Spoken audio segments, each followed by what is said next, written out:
Why inductive loads drop power factor? Good morning. Today, we are diving into a fundamental concept of AC power systems, why inductive loads are the primary cause of low power factor. This presentation will provide a technical analysis of the underlying physics, specifically, the role of reactive power and the resulting phase shift. Defining power factor. To begin, let's define the term. Power factor, or PF, is essentially a measure of how efficiently the electrical current supplied to a load is converted into useful work. Think of it as an efficiency rating. Mathematically, it is the ratio of real power, P, measured in watts, which does the actual work, to apparent power, S, measured in Wa, which is the total power supplied by the source. Our ultimate goal is always to achieve unity, or a power factor of 1.0. The power triangle perspective. The best way to visualize these power relationships is through the power triangle.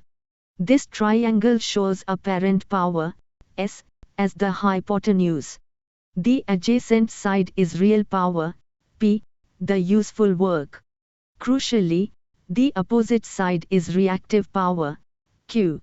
This angle, denoted by phi, is the phase angle between voltage and current. A lower power factor means a larger phase angle, indicating a greater amount of wasted reactive energy. Inductive loads. The culprits behind a low power factor are inductive loads. These are devices like motors, transformers, and ballasts, which rely on strong, fluctuating magnetic fields for their operation. Unlike simple resistive loads that consume power linearly, inductive loads require a constant, continuous exchange of energy with the source just to establish and maintain these magnetic fields. This, borrowed, energy is what leads to the drop in PF. The role of reactive power, Q. This brings us back to reactive power, Q. It is the energy required to create and sustain the magnetic fields within the inductor. This energy is not consumed, instead, it oscillates, or shuttles back and forth, between the source and the load every half cycle of the AC waveform. The critical point is that while this power must be supplied by the utility, it performs absolutely no actual mechanical work. It simply occupies capacity on the line.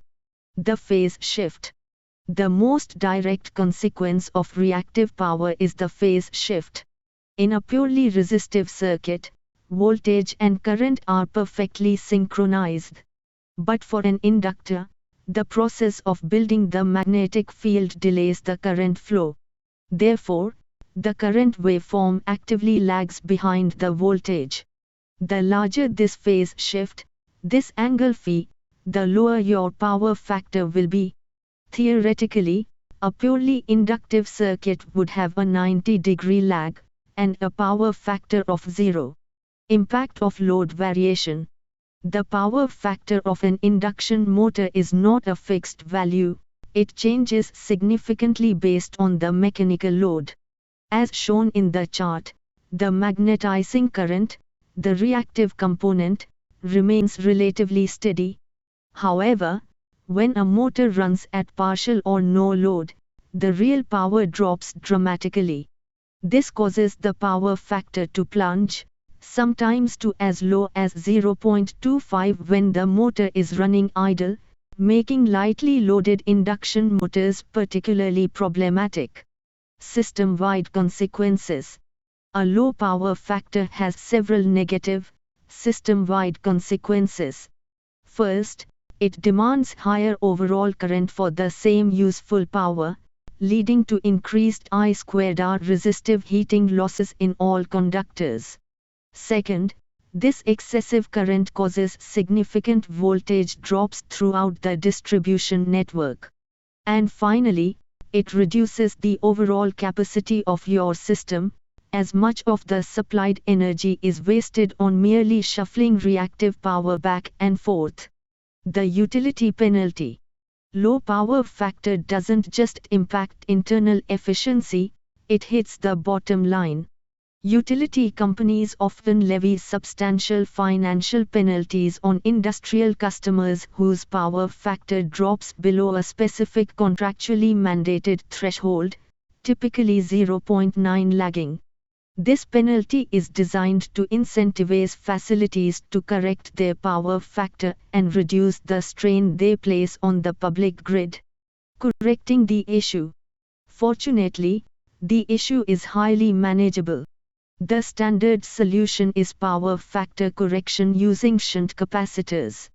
Capacitors are inherently capacitive loads, meaning they draw leading reactive power. When connected in parallel with the inductive loads, they locally supply the necessary reactive energy, effectively cancelling out the inductive lag and bringing the overall system phase angle back closer to zero, thereby improving efficiency. Summary. To summarize our key points, inductive loads need reactive power to create magnetic fields, which causes current to lag voltage and lowers the power factor. This inefficiency results in higher operating costs and technical issues.